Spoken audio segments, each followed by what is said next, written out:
അമ്മേനെ പറ്റി, ലളിതാമ്മേനെ പറ്റി പറയുകയാണെങ്കിൽ എനിക്ക് തോന്നുന്നത് ചേട്ടൻ തന്നെ പറഞ്ഞിട്ടുണ്ട്, ഒരുപാട് കഷ്ടപ്പെട്ടിട്ടുള്ള ഒരു ആളാണ്. ഒരുപാട് ചേട്ടൻ്റെ ലൈഫിൽ ഇൻഫ്ലുവൻസ്ഡ് ആയിട്ടുള്ള ഭയങ്കരമായിട്ടുള്ള ഒരു മോട്ടിവേഷണൽ സംഭവമാണ് നമ്മളുടെ ലളിതാമ്മ എന്ന് പറയുന്ന വ്യക്തി.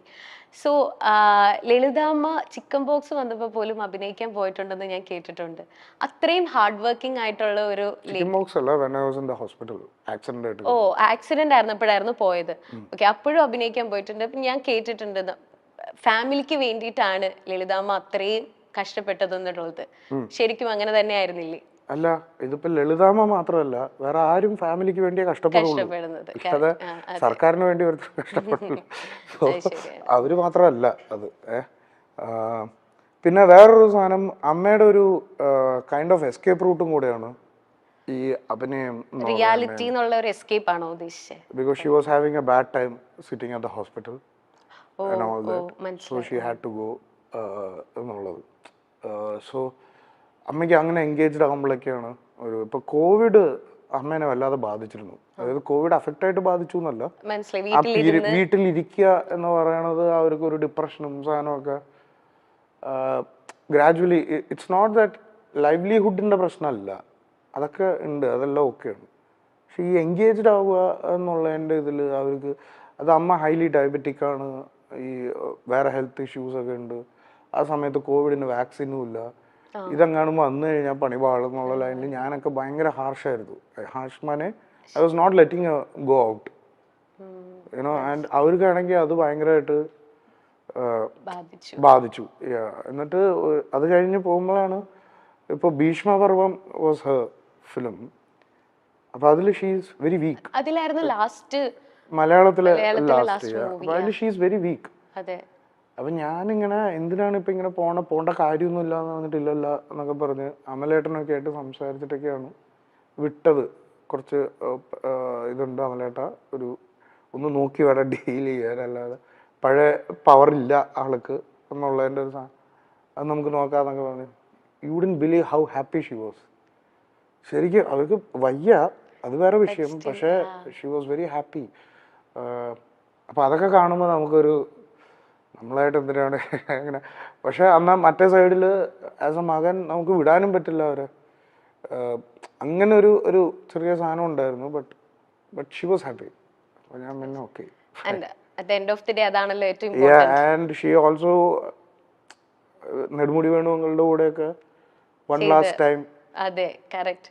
അത് നമ്മളുടെ എല്ലാവരുടെയും മനസ്സിൽ എപ്പോഴും ഉണ്ടാവും ആ സിനിമയിലെ അവരുടെ ക്യാരക്ടേഴ്സ് അല്ലേ. അതുപോലെ തന്നെ ലളിതാമ്മ മരിക്കുന്നതിന് മുമ്പ് ചേട്ടന് തന്നിരിക്കുന്ന ഒരു ഉപദേശം ഞാൻ ചോദിക്കുകയാണെങ്കിൽ അത് എന്തായിരിക്കും? ലൈഫിൽ ഉടനീളം കൊണ്ടുപോകാൻ പറ്റിയൊരു ആണോ?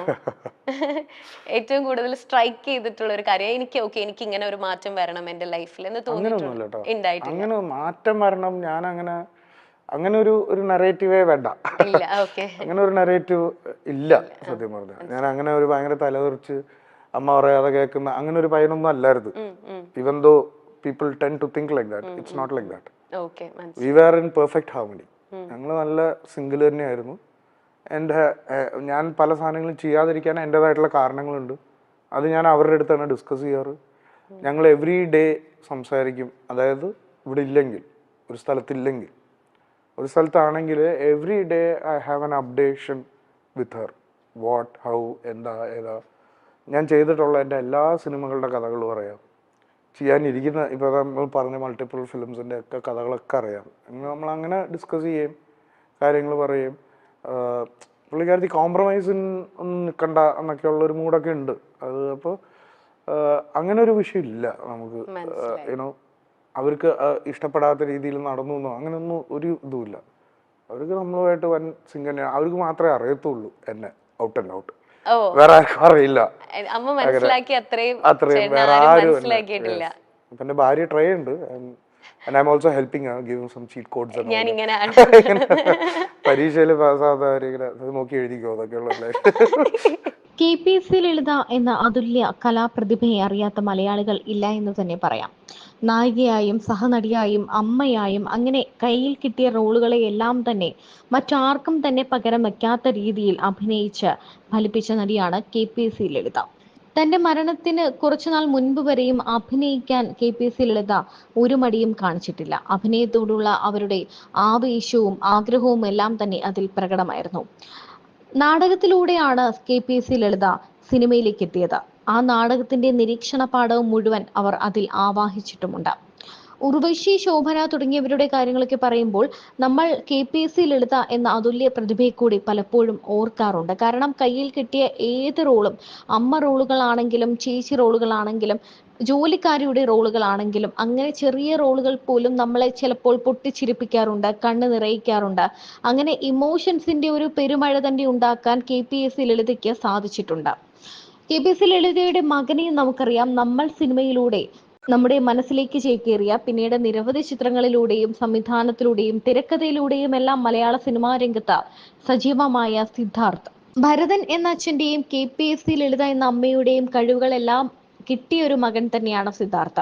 ഇവർ തമ്മിൽ അകൽച്ചയിലാണെന്നും അമ്മയും മകനും വലിയ പൊരുത്തത്തിലല്ല എന്നും സ്നേഹത്തിലല്ല എന്നും നിരവധി വാർത്തകളൊക്കെ എത്തിയിട്ടുണ്ട് പണ്ട്.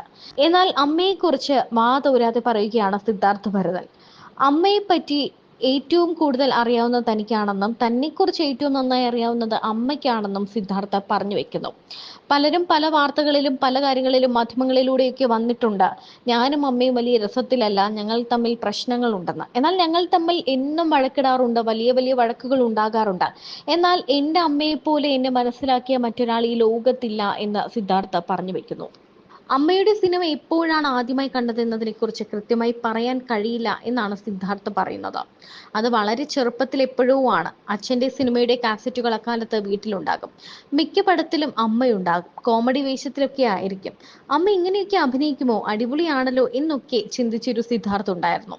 അമ്മ ഗ്രേറ്റ് ആർട്ടിസ്റ്റ് തന്നെയാണ്. അവരുടെ മകനായി പിറക്കാൻ കഴിഞ്ഞത് ഭാഗ്യം. തൻ്റെ പടങ്ങളിലും അമ്മ അഭിനയിച്ചിട്ടുണ്ട്. അത് രണ്ട് രീതിയിലാണ്. ഒന്ന്, തൻ്റെ അമ്മയാണല്ലോ, ആ നിലയ്ക്ക് തൻ്റെ ചിത്രത്തിൽ പങ്കെടുപ്പിക്കണമെന്ന് എന്തായാലും വിചാരിക്കും. രണ്ടാമതായി, അവർ വലിയ നടിയാണ്. അങ്ങനെയുള്ള ഒരാളെയാണ് തൻ്റെ സിനിമയിൽ അഭിനയിക്കാൻ വിളിക്കുന്നത്. കഥ പറഞ്ഞു വരുമ്പോൾ എവിടെയെങ്കിലും അമ്മയ്ക്കുള്ള കഥാപാത്രം ഉണ്ടാകും. എൻ്റെ സിനിമയിൽ ഇത്രയും നല്ലൊരു അഭിനേത്രിയെ ഉൾപ്പെടുത്താൻ കഴിയുകയെന്ന് പറഞ്ഞാൽ അതിൽ പരം സന്തോഷമില്ലല്ലോ. ചന്ദ്രേട്ടൻ എവിടെയാ എന്ന ചിത്രത്തിൽ ഏഷ്യന് മൂത്ത ചേച്ചിയുടെ വേഷമാണ് അമ്മയ്ക്ക്. ഭക്തിയൊക്കെ ഉണ്ട്. ഇത്തരം തരികിട ആളുകളെ ചെറുപ്പത്തിൽ കണ്ടിട്ടുണ്ട്. അങ്ങനെ ഒരു കഥാപാത്രത്തെ അവതരിപ്പിക്കാൻ കഴിയുന്ന ഒരാൾ എൻ്റെ അറിവിൽ അമ്മയാണ്. അതുപോലെ തന്നെയാണ് വർണ്ണത്തിൽ ആശങ്കയിലും. അങ്ങനെ അമ്മയെക്കുറിച്ച് വാതോരാതെ പറയുകയാണ് സിദ്ധാർത്ഥ. അവർക്കൊക്കെ ഒരു ഇഷ്ടപ്പെട്ട വില്ലനാന്ന് തോന്നുന്നു. ഇഷ്ടപ്പെട്ട വില്ലൻ ചേട്ടൻ അത് അല്ല, ഇങ്ങനെ പോർട്രേ ചെയ്യണമെങ്കിലേ, തെറ്റിദ്ധരിപ്പിക്കാനും മാത്രം പോർട്രേ ചെയ്യണമെങ്കിൽ ഓക്കെ ഇയാളെ വില്ലനാക്കി കളയാം. ലുക്ക് ഉണ്ട്, കറക്റ്റ് വില്ലൻ ലുക്ക് ഉണ്ട്, ആറ്റിറ്റ്യൂഡൊക്കെ കറക്റ്റ് വില്ലൻ ആറ്റിറ്റ്യൂഡ്. അത് നമ്മളത് മൈൻഡ് ചെയ്യാറുള്ള എന്തെങ്കിലുമൊക്കെ പറ. അവനും അരി വാങ്ങിക്കണ്ടേ, മക്കളെ സ്കൂളിൽ വിടണ്ടേ, അവരരി വാങ്ങിക്കാൻ വേണ്ടിയിട്ടായിരിക്കും നമ്മളെ. അതെ, അതന്നെ പറഞ്ഞ അവൻ അവന്റെ മക്കളെ പഠിപ്പിക്കട്ടെ, അല്ലെങ്കിൽ നല്ല രീതിയിൽ അവന്റെ കുടുംബം പുലർത്തട്ടെ, നമ്മളെ കുറ്റം പറഞ്ഞിട്ട് ആയിക്കോട്ടെ. നമുക്കതൊരു, എന്നെ അത് ബാധിക്കുന്ന കാര്യമല്ല, നമ്മളത് തളർത്തില്ല. That's a bold move. Next, ചില വേദനകൾ ഒരിക്കലും അവസാനിക്കുന്നില്ല. അമ്മയുടെ മരണം ഓക്കെ, സംശയമില്ല, ഇപ്പോഴും നമ്മളുടെ മനസ്സിലൊരു വിങ്ങൽ തന്നെയായിരിക്കും അത്, അല്ലേ? ഏത് പ്രതിസന്ധിയിലും കൈത്താങ്ങാകുന്ന ഒരു ശക്തിയുണ്ട്, ഉണ്ടോ? അത് അമ്മയായിരുന്നു, പിന്നെ ഭാര്യയാണ്. ഒരു കുഞ്ഞു കൈയുണ്ട്, താങ്ങാൻ പറ്റില്ല. കയൽ എൻ്റെ മകള്. അങ്ങനെയാണ്. അല്ലാതെ ചേട്ടന് എപ്പോഴെങ്കിലും ഒരു ശക്തി, ഒരു പവർ ഉണ്ട്, ഈശ്വര വിശ്വാസം, അങ്ങനത്തെ ഒരു ഇതുണ്ട്, ലൈക്ക് ഒരു വിശ്വാസം ഉണ്ട്, നമ്മളൊരു അങ്ങനെ ഒരു പവർ ഉണ്ടെന്ന് തോന്നിയിട്ടുണ്ടോ? അങ്ങനെ വിശ്വസിക്കുന്ന ഒരാളാണോ? അല്ല. ഓക്കെ.